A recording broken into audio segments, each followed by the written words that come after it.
Hello students, economics में हमने अपना फर्स्ट चैप्टर कंप्लीट कर लिया। अब किसी भी चैप्टर को कंटिन्यू करने से पहले हम अपना एक फोर्थ चैप्टर स्टार्ट करने जा रहे हैं, that is theory of demand. हम सेकेंड और थर्ड चैप्टर बाद में करेंगे। पहले हम डिमांड का कंसेप्ट समझेंगे, सप्लाई का कंसेप्ट समझेंगे, इन चीजों को क्लियर करेंगे, तब जाके आपको अकाउंट्स का बेसिक चीज समझ आएगी कि क्या है ये चीज। बिकॉज मार्केट में हम स्टडी कर रहे हैं लोगों के बारे में, हमारे बारे में, कंज्यूमर के बारे में। तो कंज्यूमर क्या चाहता है, कंज्यूमर क्या मांग रहा है, तो पहले हमें उसी चीज को स्टडी करना होगा ना। तो थ्योरी ऑफ डिमांड में हम पढ़ेंगे कंज्यूमर के बारे में। किसके बारे में पढ़ेंगे? कंज्यूमर के बारे में। जब हमारा डिमांड का कंसेप्ट कंप्लीट हो जाएगा, फिर हम पढ़ेंगे सप्लाई, थ्योरी ऑफ सप्लाई। उसमें हम पढ़ेंगे प्रोड्यूसर के बारे में, क्योंकि माइक्रो इकोनॉमिक्स में मैंने आपको फर्स्ट क्लास में ही बताया था कि माइक्रो इकोनॉमिक्स में हम क्या करते हैं, इंडिविजुअल लोगों को पढ़ते हैं। कंज्यूमर अलग से पढ़ेंगे, प्रोड्यूसर अलग से पढ़ेंगे, और कौन है इंडिविजुअल? फर्म। ठीक है, तो ये सारी चीजें हम पढ़ेंगे। तो सबसे पहले हमारी स्टार्टिंग ही किससे होगी? कंज्यूमर से। तो थ्योरी ऑफ डिमांड को हम पढ़ेंगे, जिसमें हम डिमांड से रिलेटेड हर एक कंसेप्ट को क्लियर करेंगे। ये हमारा चैप्टर 4 है। तो सबसे पहले मैं आपको एक चीज बता दूं, हमारी ना कुछ डिजायर्स होती हैं। मैंने यहाँ पे वर्ड लिखा है डिजायर। डिजायर क्या होता है? ऑर्डिनरी अगर हम बात करें इंग्लिश की फॉर्म, इंग्लिश लैंग्वेज में अगर मैं बात करूं, मेरी बहुत सारी डिजायर्स हैं। मुझे गाड़ी चाहिए, मुझे बंगला चाहिए, मैं रात को सोच रही हूँ सुबह उठते मैं BMW खरीदूंगी, बट वो सिर्फ एक डिजायर ही है। मैं उसको खरीद नहीं सकती। क्यों? क्योंकि मेरे पास पैसा नहीं है। मेरे पास पैसा नहीं है, और अभी मैं लोन लेके भी नहीं खरीदना चाह रही, मैं विलिंग भी नहीं हुई इतनी महंगी चीज को लेने के लिए। ठीक है, तो इकोनॉमिक्स के पॉइंट ऑफ व्यू में बात करें तो डिजायर वर्ड कोई मायने नहीं रखता। जो मेन वर्ड मायने रखता है वो होती है डिमांड। क्या होती है? अब जैसे आप घर पे डिमांड करते हो कि मम्मी मुझे बाइक चाहिए, मम्मी मुझे स्कूटर चाहिए, वो आपकी डिमांड, वो भी डिफरेंट है। जिस डिमांड की हम बात करेंगे इकोनॉमिक्स में, इकोनॉमिक्स में डिमांड का मतलब होता है आपकी वो डिजायर्स। इकोनॉमिक्स में डिमांड का मतलब क्या है? आपकी वो डिजायर जिसे आप पूरा कर सकते हैं। आपकी वो डिजायर्स जिसे आप पूरा कर सकते हैं। पूरा कर सकते हैं का मतलब क्या है? कि आप उसको खरीद भी सकते हैं। That means you have the purchasing power. That means you have the purchasing power. आपके पास परचेजिंग पावर यानी कि पैसा भी है और आप विलिंग भी हो। आपके पास पैसा भी है। इकोनॉमिक्स में डिमांड का मतलब क्या है? ऐसी डिजायर्स, वो डिजायर्स जिनको खरीदने के लिए आपके पास पैसा भी है जितना होना चाहिए, और आप विलिंग भी हो। क्योंकि कई बार क्या होता है, हमारे पास पैसा होता है बट मैं विलिंग नहीं हूँ उस चीज को खरीदने के लिए, तो वो भी डिमांड नहीं कहलाएगी। डिमांड वो चीज कहलाएगी जब आपके पास पैसा भी है और आप उस चीज को खरीदने के लिए विलिंग भी है। तो डिमांड क्लियर हुआ आपको? Demand to buy, BUY, buy, buy means खरीदना। Demand to buy a commodity, किसी भी कमोडिटी को, वस्तु को खरीदना विद सफिशिएंट परचेजिंग पावर। मैंने अभी आपके बोला ना कि आपके पास उस चीज की क्या होनी चाहिए?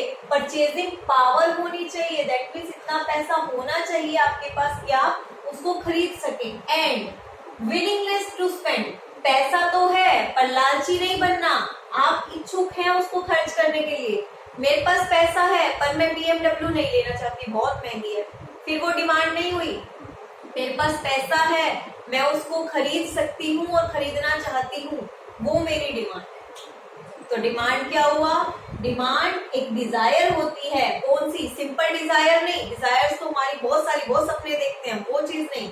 एक ऐसी डिजायर जिसको खरीदने की मेरी औकात भी है। औकात मीन्स मेरे पास पैसा है उसको लेने का, और मैं लेना भी एग्री भी हूँ, विलिंग भी हूँ उसको लेने के लिए। तो डिमांड पता चल गया क्या होता है? Desire to buy a commodity, जिसे हमारे पास परचेजिंग पावर भी है और हम विलिंग भी है उस चीज को खरीदने के लिए। अब एक वर्ड यूज होगा इकोनॉमिक्स में डिमांड, और एक वर्ड यूज होगा क्वांटिटी डिमांडेड। एक तरफ तो वर्ड यूज हो रहा है डिमांड, दूसरी तरफ वर्ड यूज हो रहा है क्वांटिटी डिमांडेड। डिमांड आपको पता चल गया, पर डिमांड भी तो एक नहीं होती ना, बहुत सारी होती है, क्योंकि यहाँ पे मैं ये नहीं कह रही कि आप खरीद ही रहे हो, यहाँ पे मैं ये नहीं कह रही कि आप खरीद ही रहे हो। डिमांड का मतलब ये नहीं कि आप उसको खरीद रहे हो, डिमांड का मतलब ये कि आपके सामने ऑप्शंस आ गए हैं बहुत सारे, कि ये सारी चीजें हैं आप खरीद सकते हो और आप खरीदना चाहते हो। डिमांड का मतलब क्या है, काफी सारी वस्तुएं आपके सामने हैं जो आप खरीद सकते हो और खरीदना भी चाहते हो, पर खरीदोगे तो उनमें से कोई एक। तो डिमांड क्या हुआ, different possible quantity purchased at different possible price of a commodity.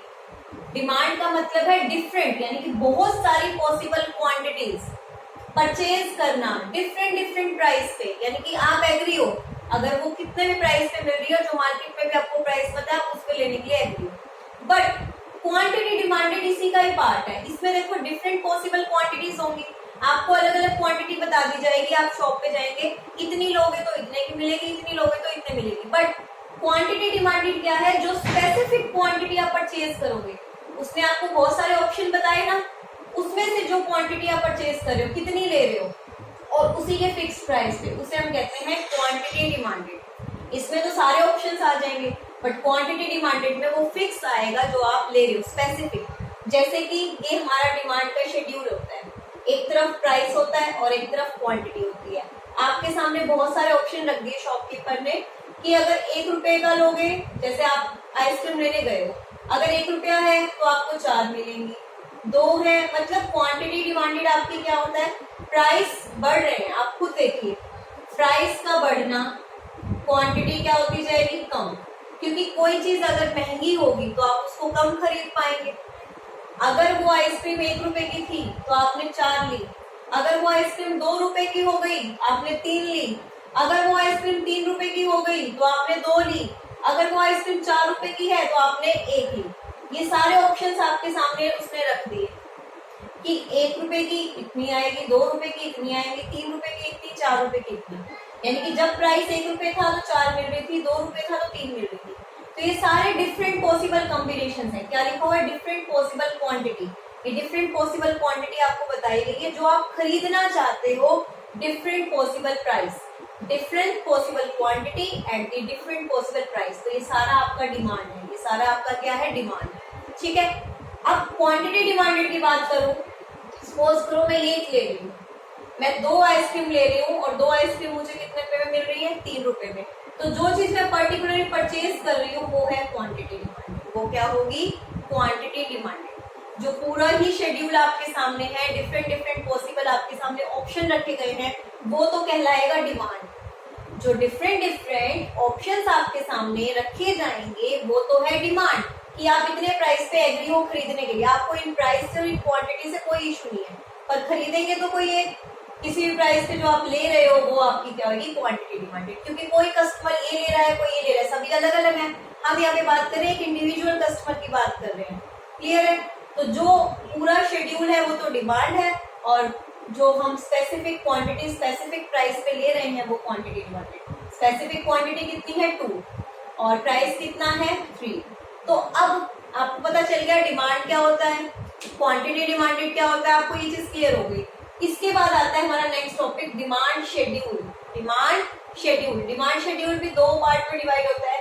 एक तो हम इंडिविजुअल यानी कि एक पर्टिकुलर बायर का स्टडी कर सकते हैं, या हम मार्केट का स्टडी कर सकते हैं, मार्केट में सभी बायर्स का आ जाता है। अब ये डिमांड शेड्यूल है क्या, table showing relationship between quantity and price.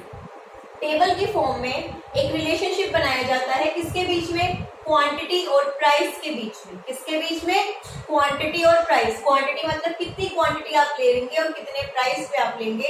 ये रिलेशनशिप हमें क्या बताता है, डिमांड के शेड्यूल, कि मार्केट में लोग क्या क्या डिमांड कर रहे हैं, कि अगर इतना प्राइस होगा तो वो इतनी क्वांटिटी लेने के लिए रेडी है। तो इंडिविजुअल में आप पढ़ ही चुके हैं, डिमांड के एग्जाम्पल में ही आप प्राइस लेंगे एक तरफ, क्वांटिटी लेंगे। ये ध्यान रखना, एक चीज इंक्रीज तो दूसरी चीज डिक्रीज, इनवर्स रिलेशनशिप रहेगा यहाँ पे। कैसा रिलेशनशिप रहेगा, इनवर्स। इनवर्स का मतलब अगर कोई एक चीज बढ़ रही है तो दूसरी चीज क्या होगी, कम। इनवर्स रिलेशनशिप का मतलब क्या होता है, अगर कोई एक चीज बढ़ेगी तो दूसरी चीज क्या होगी, कम होगी। तो इंडिविजुअल का आपको क्लियर हो गया, जब एक बायर का लिया। मार्केट में हम सभी बायर्स का ले रहे हैं। हम फॉर एग्जांपल अपने डिमांड शेड्यूल में 2 का लेके चलते हैं, आप यहाँ 3 का भी दिखा सकते हो। प्राइस आपका 1 2 3 4, प्राइस तो आपका क्या हो रहा है, बढ़ रहा है, बढ़ता जा रहा है। पहले ए की डिमांड देखो, 1 पे 4 ले रहा था, 2 पे 3, क्वांटिटी हो गई डिक्रीज। इसी तरह बी की 1 रुपए में, क्योंकि देखो बार्गेनिंग हर बायर अलग अलग लेवल पे बार्गेनिंग करता है, तो आप सेम शॉप से सेम चीज खरीद रहे हो, हर किसी को अलग अलग प्राइस पे अलग अलग क्वांटिटी मिलती है, बार्गेनिंग चलती है। तो 1 रुपए में बी ने ली तो 5, 2 पे ली 4, तो इसका भी क्या हुआ, डिमांड तरफ नीचे की तरफ आ रहा है। देखो 4 3 2 1 5 4 3 2, ए और बी 2 का लिया। अब मार्केट डिमांड क्या होगी, टोटल डिमांड, इन दोनों को प्लस करो, 4 + 5 9, दिस इज मार्केट डिमांड। अब मैं मार्केट की बात कर रही हूँ, किसी एक बायर की नहीं, यहाँ मैंने एक बायर की बात की थी। 2 पे मार्केट डिमांड कितनी है, 7, 3 पे कितनी है, 5, 4 पे कितनी है, 3, यानी कि जब 4 रुपए थे तो एक बायर ने लिए 2, एक ने बायर ने लिए 1, एक ने लिए 2, तो टोटल कितनी डिमांड गई, 3। सिंपल सा है, आपको कुछ नहीं करना अभी तक के इस टॉपिक में से। जब आप बुक में से करेंगे, डिमांड का मीनिंग करेंगे, डिफरेंस करेंगे। डिफरेंस यही है जो मैंने आपके सामने लिखा हुआ है, डिमांड और क्वांटिटी डिमांडेड में। डिमांड शेड्यूल में जस्ट आप इसकी 1 लाइन डेफिनेशन करेंगे कि टेबल शोइंग रिलेशनशिप है किसके बीच में, क्वांटिटी एंड प्राइस के बीच में। फिर आप इसके दोनों शेड्यूल करेंगे, नोटबुक में सब नोट्स होने चाहिए आपके। इंडिविजुअल में आप बताएंगे, पहले 1 लाइन डेफिनेशन देंगे कि इंडिविजुअल डिमांड कर क्या दिखाता है, रिलेशनशिप दिखाता है प्राइस और क्वांटिटी डिमांडेड में of a one particular buyer, किसी एक बायर के लिए रिलेशनशिप दिखाता है। फिर आप इस टेबल को लिखेंगे और टेबल के नीचे आप इसको थोड़ा सा एक्सप्लेन करेंगे कि जैसे जैसे प्राइस बढ़ने लगा वैसे वैसे क्वांटिटी क्या होती गई, डिक्रीज। फॉर एग्जांपल कि प्राइस 1 से 2 हुआ तो क्वांटिटी 4 से 3। तो ये जरा सा आप इसके नीचे एक्सप्लेन करेंगे। आपकी नोटबुक में नोट्स बन गए। फिर मार्केट डिमांड कर पे आएंगे, यहाँ पे आप बताएंगे कि प्राइस ऐसे था, ए की डिमांड कम है, बी की कम है, मार्केट डिमांड कैसे निकलेगी, demand of combination of both, दोनों के कॉम्बिनेशन से। तो जिस तरह से ये नोट्स आपके पूरे हो जाएंगे, ये कंसेप्ट आपको समझ आ जाएगा। नेक्स्ट टॉपिक हमारा आता है, कोई भी मार्केट डिमांड शेड्यूल है, सॉरी, कोई भी अगर हम शेड्यूल बनाते हैं, आप टेबल बनाते हो, तो फिर उसका क्या बनता है बाद में, ग्राफ। क्या बनता है बाद में, ग्राफ। तो इसका भी ग्राफ बनता है और इसके ग्राफ को हम बोलते हैं कर्व। इसके ग्राफ को हम क्या बोलते हैं, कर्व। तो अभी हमने डिमांड का मीनिंग और ये सब हमें क्लियर हो गया, अच्छे से क्लियर हो गया, एक बार देख लीजिए। इसके बाद मैं वो चीज इरेज कर रही हूँ, आपकी बुक में आपको ये सब मिल जाएगा, नो नीड टू वरी। अब हम बात करेंगे कर्व की। मैंने ये ग्राफ इसलिए इरेज नहीं करे बिकॉज इस ग्राफ इसी को यूज करते हुए हम डायग्राम को बनाएंगे, इसी को यूज करते हुए हम डायग्राम को बनाएंगे। अब हम क्या करेंगे, देखिए हमने शेड्यूल कर लिया, अब हम कर्व करेंगे। मैंने आपको क्या बोला, टेबल के बाद क्या बनता है, ग्राफ। टेबल के बाद क्या बनता है, ग्राफ। तो डिमांड कर्व क्या है, ग्राफिकल रिप्रेजेंटेशन। डिमांड कर्व क्या है, ये टेबल शोइंग। शेड्यूल क्या होता है, टेबल शोइंग रिलेशनशिप होता है, और कर्व क्या होता है, ग्राफिकल रिलेशनशिप, मतलब ग्राफ की फॉर्म में रिलेशनशिप उन्हीं के बीच में रहेगा, प्राइस और क्वांटिटी के बीच में। बस ये आपका टेबल शोइंग था और वो आपका ग्राफिकल, उसमें हम ग्राफ बनाएंगे। चलिए पहले इंडिविजुअल का ग्राफ बनाते हैं। इंडिविजुअल का समझ लीजिए अच्छे से, क्योंकि इंडिविजुअल का इरेज करके मैं फिर मार्केट का सिखाऊंगी। देखिए इंडिविजुअल में मुझे क्या करना है, एक पर्सन का ग्राफ बनाना है। रिलेशनशिप किसके बीच में है, प्राइस और क्वांटिटी डिमांडेड के बीच में है। यहाँ पे आपकी क्वांटिटी आएंगी एक्स एक्सिस पे, क्वांटिटी आपकी यूनिट्स में होगी, ये ओरिजिन पॉइंट है। यहाँ पे आपका प्राइस आएगा और प्राइस आपका किस में होगा, रुपीज में होगा। अब देखिए आप नंबरिंग लीजिए, यहाँ पे 1 2 3 4 मैंने प्राइस ले लिया। इसी तरह मैं क्वांटिटी ले रही हूँ 1 2 3 4, मैंने प्राइस भी ले लिए, मैंने क्वांटिटी भी ले ली। ग्राफ बनाना आता है ना, छोटी क्लासेस में ग्राफ तो सीखा है। अब आपको क्या करना है, जस्ट इस टेबल को देख के वैल्यू पुट करनी है। इन्होंने बोला जब नीचे क्वांटिटी है ना एक्स एक्सिस पे, तो हम क्वांटिटी को पहले लेंगे। क्वांटिटी कितनी है 4, प्राइस कितना है 1, या आप पहले ले लीजिए, जब प्राइस 1 है तो क्वांटिटी कितनी है 4। जब प्राइस 1 है तो क्वांटिटी कितनी है आपकी 4 है। 1 पे आप कितना लेंगे, यहाँ पे 4 लेंगे।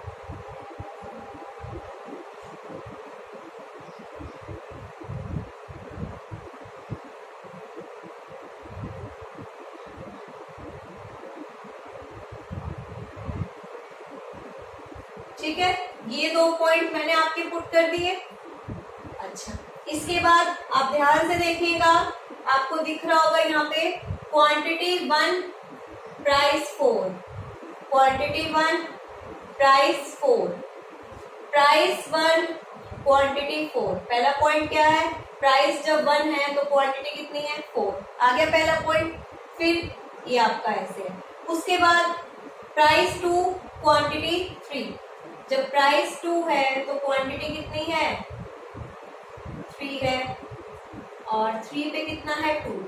तो ये इस तरह से हमारा डिमांड कर्व बन जाएगा, बिल्कुल स्ट्रेट लाइन आएगी। आप नोटबुक पे जब ग्राफ बनाएंगे प्रॉपर गैप लेके, देखिए ये चारों पॉइंट आपको दिख रहे हैं, इसको हम नाम देंगे डी डी, डिमांड कर्व। इसको हम क्या नाम देंगे, डी डी डिमांड कर्व। ये कैसा डिमांड कर्व है, नीचे की तरफ आता हुआ। कैसा डिमांड कर्व है, नीचे की तरफ आता हुआ, डाउनवर्ड। ये स्लोप हमें कैसे दिख रही है, लाइन नीचे की तरफ आ रही है ना, डाउनवर्ड। कैसा दिख रहा है मुझे, डाउनवर्ड। कैसा दिख रहा है मुझे, डाउनवर्ड। अगर आपको ध्यान हो, इससे पहले जो हमने अपॉर्चुनिटी कॉस्ट वाला चैप्टर किया था, वहां भी सेम चीज आई थी। पीपीसी का स्लोप क्या था, डाउनवर्ड। उसका रीजन क्या था, एक चीज को बढ़ाने के लिए दूसरे को कम करना पड़ा। तो ये भी डाउनवर्ड है, और इसका रीजन क्या है, इनवर्स रिलेशनशिप। इसका रीजन क्या है, इनवर्स रिलेशनशिप। किसके बीच में, प्राइस और क्वांटिटी में। अगर एक चीज को इंक्रीज करना है तो दूसरे को क्या करना होगा, कम। अगर एक चीज को इंक्रीज करना है तो दूसरे को क्या करना होगा, कम करना होगा। देखो मैं क्वांटिटी बढ़ाती जा रही हूँ, मैं क्वांटिटी बढ़ाती जा रही हूँ। पहले क्वांटिटी कितनी थी, जब प्राइस 4 थे, पहली क्वांटिटी देखो 1 है, फिर 2 है, फिर 3 है, क्वांटिटी बढ़ती गई। ठीक है, क्वांटिटी बढ़ती गई तो प्राइस कम होते गए। तो एक चीज को इंक्रीज करना, दूसरे का क्या हो रहा है, डिक्रीज। एक चीज को इंक्रीज, दूसरे का क्या हो रहा है, डिक्रीज। तो यहाँ पे प्राइस का इफेक्ट पड़ेगा क्वांटिटी पे। प्राइस का इफेक्ट पड़ेगा किसका, प्राइस का इफेक्ट पड़ रहा है किस पे, क्वांटिटी पे। प्राइस के बढ़ने से क्वांटिटी क्या हो रही है, डिक्रीज। प्राइस के बढ़ने से क्वांटिटी क्या होती जा रही है, डिक्रीज होती जा रही है। प्राइस बढ़ता गया, पहले प्राइस 1 था तो मेरी क्वांटिटी कितनी थी, देखो पहले जब प्राइस 1 था तो क्वांटिटी कितनी थी मेरी 4, क्वांटिटी कितनी थी मेरी 4। उसके बाद देखिए प्राइस 2 था तो मेरी क्वांटिटी कितनी थी 3, प्राइस 2 था तो मेरी क्वांटिटी कितनी थी 3। फिर प्राइस 3 था तो क्वांटिटी कितनी हो गई 2। प्राइस बढ़ता गया, क्वांटिटी कम होती गई। एक चीज बढ़ रही है, एक चीज कम हो रही है, एक चीज बढ़ रही है, एक चीज कम हो रही है। ये है मेरा इंडिविजुअल डिमांड कर्व। क्या है ये मेरा इंडिविजुअल डिमांड कर्व। ये शेड्यूल है, इसको देखते हुए डिमांड कर्व बना है। कोई भी डाउट है तो एक बार देखिए अच्छे से इसको।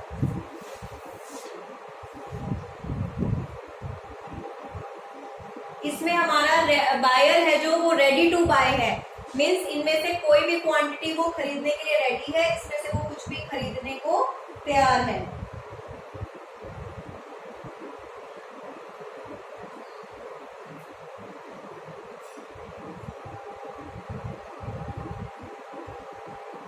करें आगे करें, इंडिविजुअल आपको समझ आ गया अच्छे से। अब हम करते हैं मार्केट में, ये सारा इरेज कर देते हैं क्योंकि मार्केट में हमारे 3 डायग्राम बनेंगे। 3 डायग्राम कैसे बनेंगे वो मैं आपको दिखाती हूँ।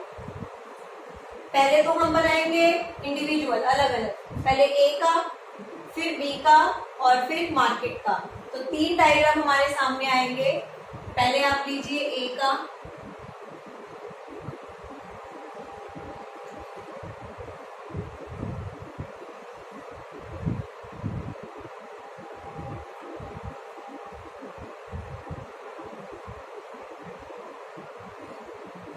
यहाँ पे मैं प्राइस ले रही हूँ, स्पेस नहीं है, थोड़ा सा एडजस्ट कर लेते हैं। 1 2 3 4, यहाँ पे मैंने क्वांटिटी ली है जो कि यूनिट्स में है, ये आपकी है 1 2 3 4। ये मैं बना रही हूँ ए का डिमांड कर्व। उसके बाद मैं बनाऊंगी यहाँ पे, प्लीज आप एक बार ना ये टेबल अपनी नोटबुक में नोट कर लीजिए, बिकॉज मुझे ये इरेज करनी है और ये डाटा यहाँ पे यूज होगा, तो आपको पता चल जाएगा कि मैंने कैसे बनाया। एक बार प्लीज जल्दी से इस टेबल को नोट करिए अपनी नोटबुक में। ए की डिमांड याद रखना 4321 है, प्राइस तो ओबीसी बात है 1234 ही चल रहे हैं। फिर हमारी है 5432 और फिर है 9753। जल्दी से इस टेबल को एक बार अपनी नोटबुक में नोट कीजिए। कर लिया आप सबने इसको अपनी नोटबुक में नोट? ए की डिमांड, बी की डिमांड एंड मार्केट की डिमांड। तो मैं इसको इरेज कर देती हूँ, बिकॉज मार्केट की डिमांड के लिए हमें पहले दिखाना होगा ना कि ये कैसे बना, दोनों का समीशन। यहाँ पे ए की डिमांड दिखाई मैंने, यहाँ पे मैं बी की डिमांड शो करूंगी,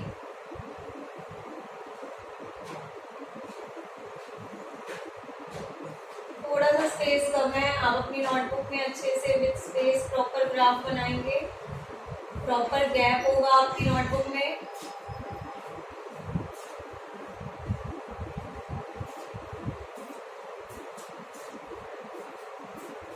देखिए मैंने इसमें अब मार्केट की डिमांड बनानी है यहाँ पे।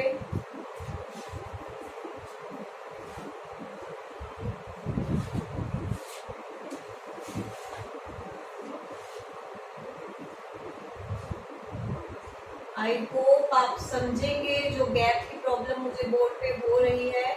आप लोग नोटबुक पे प्लीज इजीली और मेंटेनेबल अच्छे से करेंगे, ग्राफ को अच्छे से मेंटेन करेंगे। अब मुझे यहाँ पे 9 तक लेना है। अब देखो गैप तो बराबर होना चाहिए ना तीनों डायग्राम में, बट मेरे पास स्पेस कम है, तो आप प्लीज अपनी नोटबुक में गैप इक्वल ले लीजिएगा। मुझे थोड़ा सा गैप कम ज्यादा करना पड़ रहा है यहाँ पे।